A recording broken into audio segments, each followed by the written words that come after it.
네, 성도 여러분 안녕하십니까?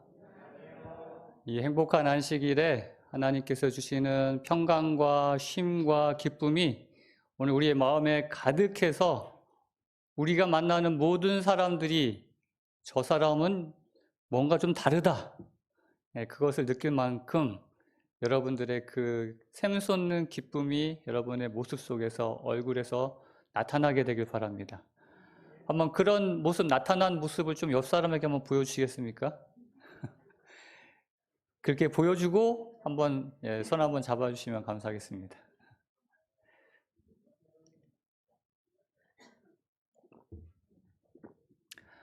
오늘은 침례식이 있는 안식일입니다. 정말 기쁜 안식일이죠.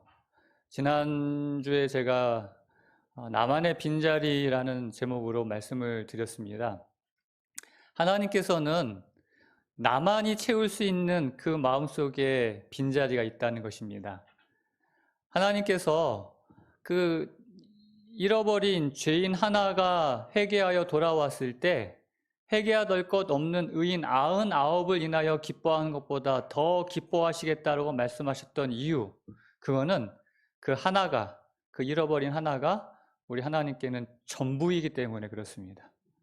오늘 그 전부와 같은 하나님의 그 두 영혼이 이제 하나님께로 돌아옵니다. 그 하재운 성도님, 인완수 성도님, 비록 2부 예배에 참석하시기 때문에 지금 여러분들이 볼 수는 없으시지만은 이분들을 위해서 꼭 기도해 주시고, 또 이분들이 끝까지 믿음 안에서 남아 있을 수 있도록 여러분들의 역할이 중요합니다. 여러분들이 먼저 믿은 믿음의 선배로서 정말 꼭 그 손 붙잡고 하늘까지 같이 갈 수 있도록 기도해 주시고 격려해 주시고 그렇게 사랑을 나누어 주심으로 정말 이 연약한 믿음이 떨어지지 않도록 그렇게 도와주시면 감사하겠습니다. 오늘은 이 침례식과 관련해서 제가 물과 성령으로라는 제목으로 좀 말씀을 드리려고 합니다. 여러분 모두는 다 여기 거의 대부분은 침례를 받으신 분들입니다. 다시 한번 오늘 이 침례식의 그 의미가 어떤 것인지 그거를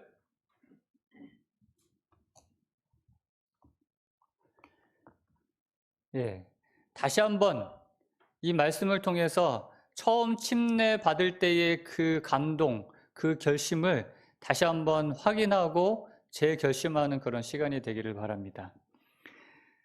요한복음 3장 3절에서 5절까지 있는 말씀을 보면 우리말 성경으로 이렇게 기록되어 있습니다. 예수께서 그에게 이렇게 말씀하셨습니다. 내가 진실로 진실로 내게 말한다. 누구든지 다시 태어나지 않으면 하나님 나라를 볼 수 없다. 예수님께서 참 엄청난 말씀을 하고 계십니다. 누구든지 다시 태어나야지만 하나님 나라를 볼 수 있다는 것입니다. 그랬더니 니고데모가 예수님께 물어요. 나이가 들어 늙은 사람이 어떻게 다시 태어나겠습니까? 태어나려고 어머니의 뱃속으로 다시 들어갈 수 없지 않습니까?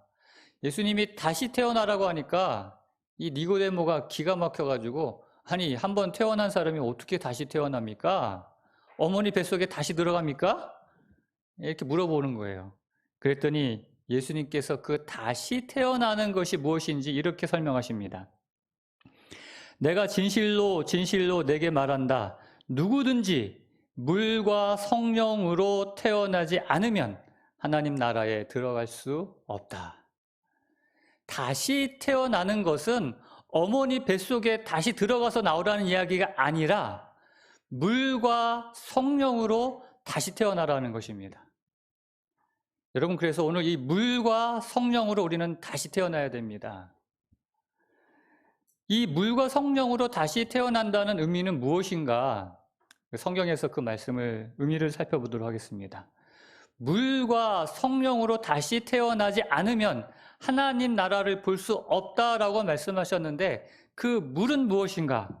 베드로전서 3장 21절, 물은 여러분을 구원하는 표인 침례를 의미합니다. 침례는 육체의 더러움을 없애는 것이 아니라 예수 그리스도의 부활로 인해 선한 양심이 하나님을 향해 응답하는 것입니다. 여러분, 굉장히 중요한 의미가 이 물에 담겨 있어요. 그 물이, 물과 성령으로 우리가 다시 태어나는데, 그 물은 무엇을 이야기하는가? 물은 무엇을 상징하는가? 물은 바로 우리를 구원하는 표인 침례를 의미한다는 것입니다. 다시요. 물은 우리를 구원하는 표, 침례라는 것입니다. 여러분, 코로나 백신 맞으셨죠? 여기 많이 맞으셨는데, 물론 안 맞으신 분도 있고 맞으신 분들도 계시는데, 코로나 예방 백신 접종하면은 이것을 하나씩 줍니다. 다 받으셨죠? 예방 접종 백신 2차까지 맞으신 다음에 요거 배지 안 받으셨나요? 받았죠? 나 예방 접종 했는데 안 받으신 분 있어요? 그러면 지금이라도 그 병원 가가지고 나 이거 왜 안 줬냐고 달라고 하시면 됩니다. 이게 뭐냐면 코로나19 예방 접종을 했다는 표입니다. 그러니까 이 배지를 달고 다니는 분은 저 사람은 예방 접종 한 사람이구나 하는 것을 누구나 알 수 있다는 거예요. 마찬가지로 침례는 다시 한번요. 물은 우리를 구원하는 표인 침례라는 것입니다. 그렇기 때문에 침례를 받은 사람은 저 사람은 구원받은 사람이구나 라고 누구나 알 수 있다는 것이에요. 굉장히 중요합니다. 침례는 그러니까 우리가 물과 성령으로 다시 태어나는데 물이 상징하는 침례는 저 사람은 구원받은 자라는 구원의 표라는 것이에요. 그것이 바로 침례다라고 베드로전서 3장 21절에 말씀하시는 것입니다. 자, 그래서 우리가 침례식을 통해서 구원의 표를 받는 것은 굉장히 중요합니다. 그래서 믿고 침례를 받는 자는 구원을 얻을 것이요라고 마가복음 16장 16절에 말씀하시는 것이에요. 그런데 그렇다면 도대체 누가 침례를 받는 것인가? 예? 어떤 사람이 침례를 받는 것인가? 거기에 대해서 로마서 8장 16절에 이렇게 말씀하십니다. 그 물과 성령으로 거듭나라고 했는데 물은 우리 구원을 상징하는 구원의 표인 침례라고 한다면 성령은 바로 어떤 사람이 그 물이 상징하는 침례를 받을 것인가를 알려주는 것이에요. 성령께서는 친히 우리의 영과 함께 우리가 하나님의 자녀라는 것을 증언합니다. 이 성령께서는 물과 성령으로 거듭나는 사람, 다시 태어난다고 말씀하시는 이 성령께서는 우리가 하나님의 자녀라는 것을 증언한다는 것이에요. 지난주에 비가 많이 왔어요. 거의 매일 비가 왔고 바람도 엄청 불었습니다. 11월 달에 이렇게 그냥 하루 이틀 비 오는 것도 아니고 한 3, 4일 비가 왔어요. 그렇죠? 날씨도 갑자기 추워지고 비가 오고 비만 온 게 아니라 또 뭐도 불었어요? 바람이 얼마나 많이 불었는지 몰라요. 그러니까 춥고 비 오고 바람 부니까 마음도 움츠러들고 굉장히 스산하고 바람 소리가 그렇게 진짜 윙 하면서 부는 바람 소리 혹시 들으셨나요? 우리 사택은 이 방음이 잘 안 돼가지고 문 창문 닫아놔도 바람 소리 다 들려요. 윙 하는 그 바람 소리가 얼마나 정말 이렇게 스산한지.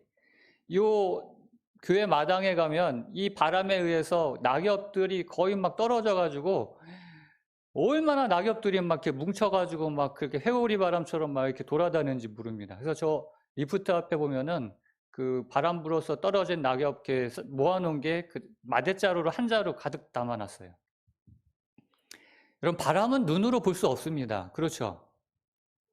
그런데 어떻게 바람이 부는 것을 알죠? 바람이 지나가는 것을 어떻게 봐요? 뭘 보고? 바람은 안 보여요, 우리 눈에. 그런데 뭘 보고? 낙엽이 이렇게 떨어진 낙엽들이 미친 듯이 이렇게 돌아다니는 거 보면은 바람 부는구나. 예? 나뭇잎이 흔들리고 나무가 흔들리고 이런 것을 보면서 우리는 바람이 부는구나를 알 수 있어요. 그렇죠? 집안에서도 밖에 나가면 물론 이렇게 우리가 느끼지만 창문을 보고도 저렇게 흔들리는 나무들, 나뭇잎을 보면서 바람이 부는구나를 알 수 있습니다. 그렇기 때문에 바람은 우리가 못 본다 할지라도 흔들리는 나무까지 흔들리는 낙엽들을 보면서 바람을 안다는 것이에요. 마찬가지로 우리가 성령 하나님은 우리가 볼 수 없어요. 못 봐요. 그러나 무엇을 통해서 성령 하나님께서 계시는 것을 아는가? 내가 하나님의 아들이고 딸이라는, 내가 하나님의 자녀라는 것을 믿는다면 비록 내가 가난해도, 내가 초등학교도 못 나와도, 내가 공부는 많이 못했어도 내가 지금 마음속에 하나님의 아들이요 딸이라는 그 믿음이 있다면 내 속에 지금 누가 계신 거라고요? 성령 하나님께서 계시는 거라는 것입니다. 그것이 바로 오늘 이 로마서 8장 16절에 있는 말씀이 우리에게 증언하는 것이에요. 성령께서는 우리가 하나님의 자녀라는 것을 증언한다는 것이에요. 이것이 바로 성령 하나님께서 마음속에 계신 사람의 모습. 어떤 사람? 하나님께서 나의 아버지이시고 내가 하나님의 자녀라는 것을 믿는 사람의 마음속에 성령님께서 계신다는 증거라는 것입니다. 그래서 성령 하나님께서 내 마음속에 계셔서 내가 하나님의 자녀임을 믿는 사람이 받는 것이 침례예요. 다시 한번 베드로전서 3장 21절에 있는 말씀 보겠습니다. 물은 여러분을 구원하는 표인 침례를 의미합니다.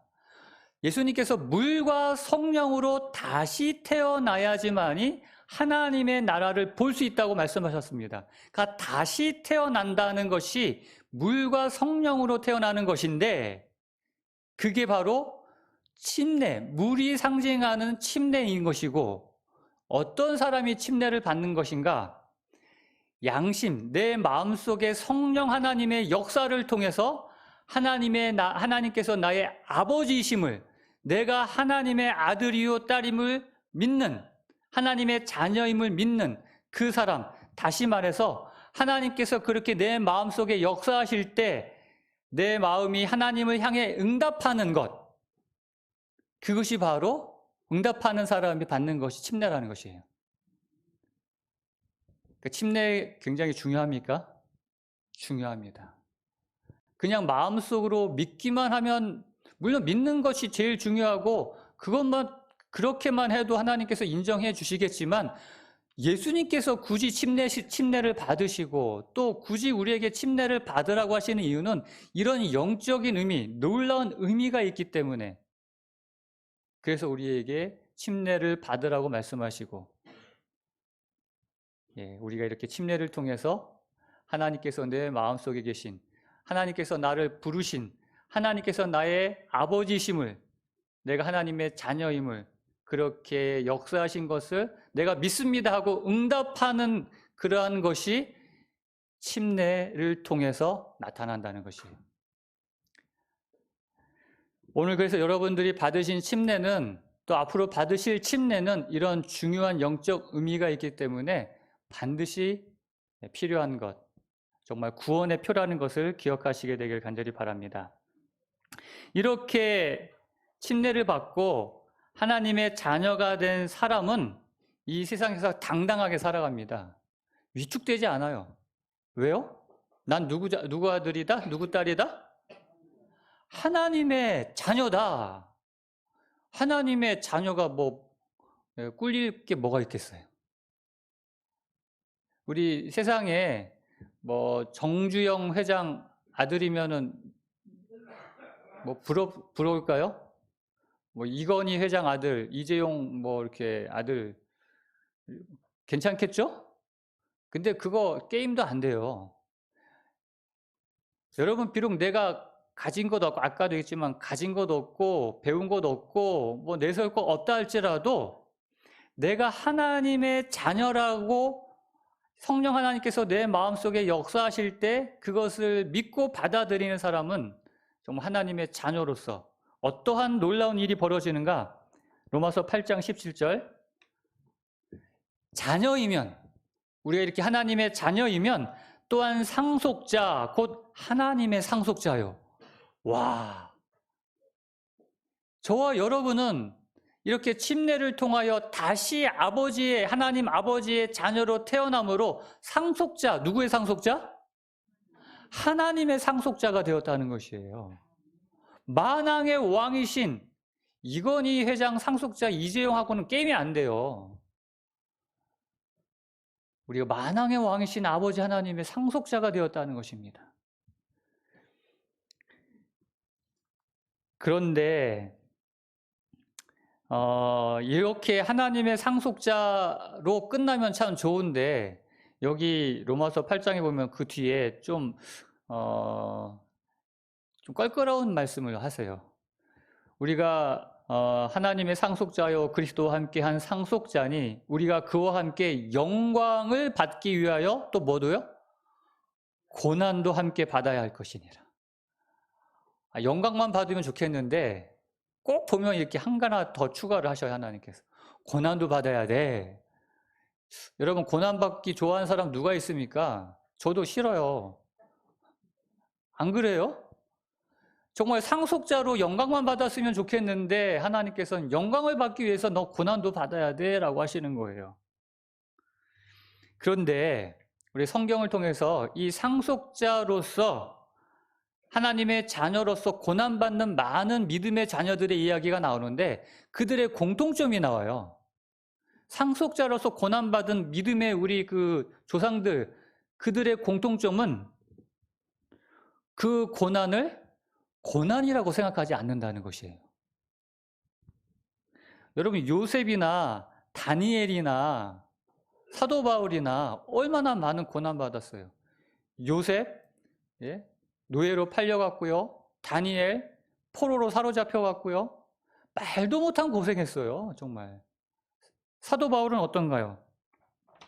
여기 로마서 8장 18절에 보면은 생각하건대 현재의 고난은, 내가 받는 이 고난은 장차 우리에게 나타날 영광과 비교할 수 없도다. 이게 이 고난받은 사람들의 공통된 고백이라는 것이에요. 내가 지금 받는 고난은 장차 우리에게 나타날 그 영광과 비교할 수 없다는 것이에요. 지금 이게 사도 바울이 하고 있는 이야기인데 사도 바울이 이 말을 한 이 사도 바울도 정말 실제로 숱한 고난을 받았습니다. 그래서 그가 한 고백을 보면은 고린도후서 11장 23절부터 27절까지 보면은 정말 수도 없이 옥에 갇히고 매 맞고 죽을 뻔하고 하나님 믿는다고 하나님의 상속자가 되었다고 하나님의 자녀가 되었다고 해가지고 얼마나 많은 고난받았는지 그 고난을 막 쭉 여기 이야기하고 있어요. 내가 40에서 하나 감한 매를 5번이나 맞았어. 40대나 되는 매를. 요즘도 저기 이슬람 근본주의 이슬람 그 믿는 지역에 가면은 뭐 잘못하면 이렇게 태형이라고 해가지고 회초리로 때리는 벌을 맞습니다.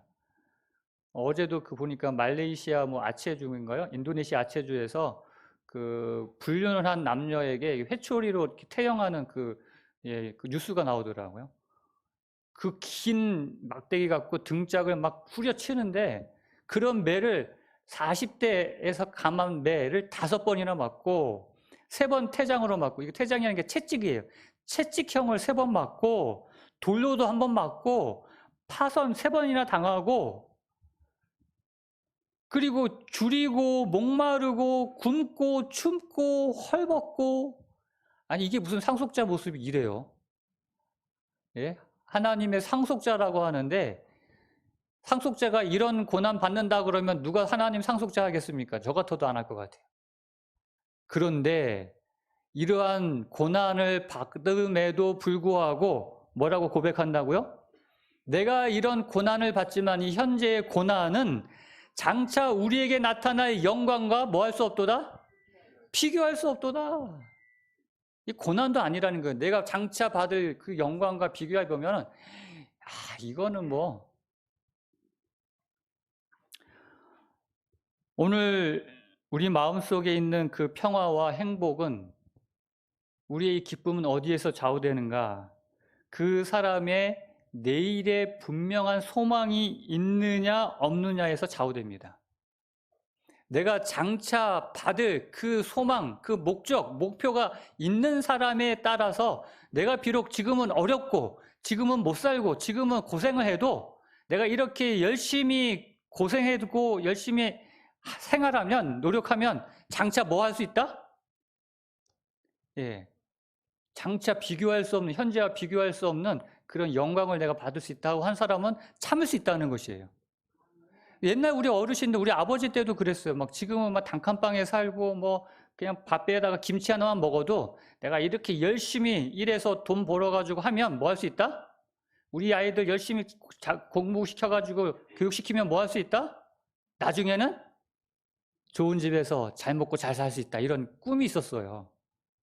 그런 사람들은 정말 지금의 고난, 고생 참고 견딘다는 것이에요. 장래에 어떤 소망을 갖고 있느냐, 그 소망이 확실하냐 아니냐 거기에 좌우된다는 것이에요. 현재 내 마음속에 있는 그 기쁨, 행복, 만족이요. 여러분 지금 이 시대가 정말 과거와 비교해 보면 정말 풍족합니다. 정말. 아무리 못 산다고 그래도 여러분 저 이 딸기 좋아하죠? 먹고 싶네요 진짜 보니까 또. 저도 딸기 참 좋아합니다. 딸기 싫어하는 사람 제가 못 본 것 같아요. 거의 모든 분들이 딸기를 좋아하는데 딸기는 언제 나와요? 봄에 나오죠, 봄에. 근데 지금 겨울에 나와요. 맞아요, 겨울에 나와요 요즘 딸기가. 여러분 옛날 그 과거에 임금님들이 겨울에 딸기 먹었습니까? 못 먹었어요. 요즘 그러니까 우리는 오늘날 과거 임금님보다 더 잘 먹는다니까는요. 그런데도 오늘날 스트레스, 불면증, 뭐 우울증, 뭐 불화, 자살, 오늘날 이러한 모습들이 이 도시마다 거리마다 사람마다 가득한 이유는 왜 그렇습니까? 그 원인은 소망이 불분명하기 때문에 그래요. 내일을 낙관적으로 보는 사람들이 요즘 거의 없어요. 거의 비관적으로 내일을 그렇게 사람들이 전망하고 바라봅니다. 미래가 없는 것이에요. 환경을 보나 정말 요즘 뭐 온실가스 해가지고 그 미래 그 기후 해가지고 뭐 북극에 있는 얼음이 녹아내리면서 저 투발도 해발 2m밖에 안 돼요. 땅이 물에 잠기고 있어요 지금. 자원을 보나 경제를 보나 인간의 도덕적 윤리적 모습을 보나 낙관할 게 아무도 없다는 것이에요. 그런데 6.25 때 그렇게 옆에 막 사람들이 죽어나가도 사람들이 스스로 목숨을 끊고 자살하는 사람들은 없었어요. 왜요? 그때 그 사람들은 어떻게 해서라도 살아야겠다는 목적이 있었어요. 그런데 이렇게 잘 사는 오늘날 우리들에게는 그런 삶의 분명한 목표, 그 소망이 없는 것입니다. 그냥 헛된 것에 소망을 두기 때문에, 있긴 있어도 헛된 것에 소망을 두기 때문에 마음 둘 것 없이 없어가지고 그렇게 방황하고 있는 것이에요. 그런데 우리는 어떻습니까? 하나님의 자녀로 물과 성령으로 다시 태어난 저와 여러분은 어떻습니까? 우리에게는 장차 나타날 영광, 그것이 우리에게 있는 것이에요. 그렇기 때문에 현재 우리의 고난은 장차 우리에게 나타날 영광과 비교할 수가 없는 것이에요. 그렇기 때문에 믿음의 조상들이 그 수많은 고난을 당해도 그 고난 아니다. 이거 아무것도 아니다. 장차 우리가 주님의 나라에서 누릴 그 영광과 비교하면 이거는 정말 아무것도 아니다라고 그렇게 생각했던 것이죠. 그래서 오늘의 내 행복이, 내 기쁨이 어디에 좌우해 되는가? 내가 어떤 소망을 갖고 있는가? 그 소망이 확실한가? 거기에 좌우된다는 것을 여러분 기억하시게 되길 바랍니다. 사도 바울은 이렇게 고백합니다. 우리가 소망으로 구원을 얻었음에 보이는 소망이 소망이 아니니 보는 것을 누가 바라리요? 우리가 소망으로 구원을 얻었다라는 이 말씀은 참 의미 있는 말씀이에요. 우리가 믿음으로 구원을 얻는다는 이야기는 참 많이 합니다. 그렇죠? 우리가 믿음으로 구원을 얻는다. 그런데 여기에서는 소망으로 구원을 얻는다 그래요. 장차 올 그 미래의 영광스러운 일을 내다보면 오늘도 감사와 기대와 그 소망 속에서 우리는 살아갈 수 있다는 것입니다. 보이는 소망이 소망이 아니다 그래요. 근데 사람들은 보이는 것을 소망으로 삼고 살아가는 것이에요. 그렇기 때문에 그런 사람들은 미래에 대해서, 지금 현재에 대해서 기쁨이 없는 것입니다. 여러분, 우리의 현실, 우리의 눈에 보이는 것, 뭐 집이든 차든 땅이든 건물이든 심지어 뭐 남편이든 자식이든 그건 소망이 못 되는 거예요. 왜요? 어느 날 보면 그 모든 것이 사라져 버리기 때문에. 여러분, 이 사람이 물질로 얻을 수 있는, 보이는 것으로 얻을 수 있는 것은 이 물병만큼밖에 안 돼요. 이 물병, 제가 이렇게 좀 마셔가지고 요만큼 공간이 남았어요, 지금. 그런데 이걸 채우려고 제가 이제 막 물을 막 한 양동이를 갖고 왔어요. 그래서 이거를 채우기 위해서 양동이에 있는 물을 막 붓니다. 얼마까지 채울 수 있어요? 요 병만큼밖에 못 채워요. 아무리 물이 많아도 요 조금 차면은 더 이상 넣을 수가 없습니다. 여러분, 물질로 보이는 것으로 채울 수 있는 것은 딱 요만큼이에요. 이게 차면 더 이상 채워지지 않아요. 여러분, 우리가 배고플 때 밥 한 그릇 먹으면 얼마나 맛있어요. 와, 진짜 감사하죠. 그런데 그렇게 밥 먹고 나서 배가 부르면 아무리 산의 진미 갖다 놔보세요. 그거 눈에 보기도 싫어요. 꼴 보기도 막 배가 막 여기까지 차가지고 막 헉 이런 사람에게 뭐 아무리 맛있는 거 갖다 줘봐야 이미 찼으면 더 이상 채울 수가 없다는 것이에요. 그걸 모르기 때문에 사람들은 뭐예요?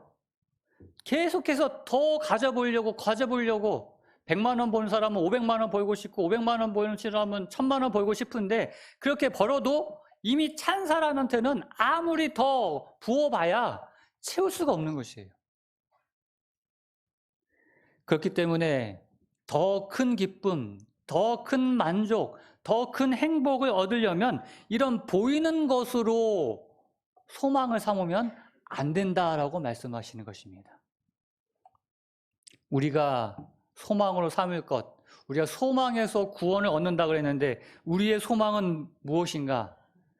디모데전서 1장 1절에 우리의 소망이신 그리스도 예수, 오직 예수님만이 우리의 소망이십니다. 그 예수님께서 우리에게 주시는 저 영원한 하늘이 우리의 소망입니다.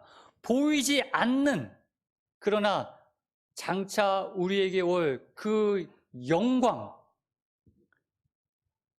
오늘 그것이 성령 하나님을 통하여 예수님을 내 개인의 구주로, 하나님을 나의 아버지로, 그리고 내가 하나님의 자녀임을 믿는 그 사람이 받는 침례를 통하여, 여러분, 우리가 받은 그 침례를 통하여 우리가 다시 태어난 사람이 경험하는 놀라운 축복이라는 것을 기억하시게 되길 간절히 바랍니다. 오늘 다시 한번 말씀드립니다. 여러분이 물과 성령으로 다시 태어난 사람이라는 것, 내가 매일 그리스도 안에서 주님의 자녀로 다시 태어난 사람이라는 것을 꼭 기억하심으로 하나님께서 주시는 저 장차 올 영광을 누리는 저와 여러분 되시길 간절히 바라면서 오늘 말씀을 마치도록 하겠습니다. 하나님 아버지, 우리로 아버지의 자녀 삼아 주셔서 감사합니다.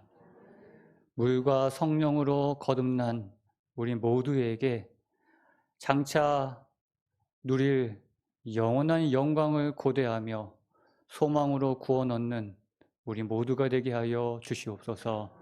이제는 우리 하나님의 크신 사랑과 주님의 놀라운 은혜와 성령 하나님의 교통하심이 우리 모든 성도님들의 마음 가운데 이제로부터 영원토록 함께하여 주시옵기를 우리의 소망 되신 예수 그리스도의 이름으로 간절히 축원하옵나이다.